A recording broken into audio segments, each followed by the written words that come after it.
শাওন ছিল গ্রামের একজন সহজ সরল যুবক। তার ছোটবেলা থেকেই ইসলামিক শিক্ষা নিতে আগ্রহ ছিল।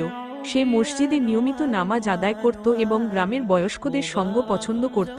তবে শাওনের একটি বড় সমস্যা ছিল, সে তার সময়ের মূল্য বুঝত না। শাওন প্রায়ই কাজগুলো পরে করার পরিকল্পনা করত। বন্ধুদের সাথে গল্প করতে করতে সময় চলে যেত। একদিন শাওন মসজিদের ইমাম সাহেবের কাছে গিয়ে বলল, হুজুর, আমি ইসলামিক শিক্ষায় ভালো কিছু করতে চাই, কিন্তু সময় ঠিকভাবে কাজে লাগাতে পারি না। আপনি আমাকে কিছু পরামর্শ দিন।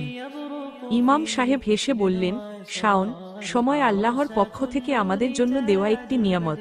এটা যদি সঠিকভাবে কাজে লাগানো না হয়, তাহলে কিয়ামতের দিন এর জন্য জবাবদিহি করতে হবে।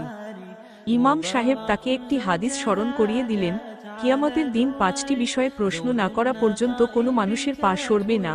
তার জীবন কোথায় কাটিয়েছে, তার যৌবন কি কাজে ব্যবহার করেছে, তার সম্পদ কিভাবে উপার্জন করেছে এবং কিভাবে ব্যয় করেছে, এবং সে কতটুকু তার জ্ঞান অনুযায়ী কাজ করেছে।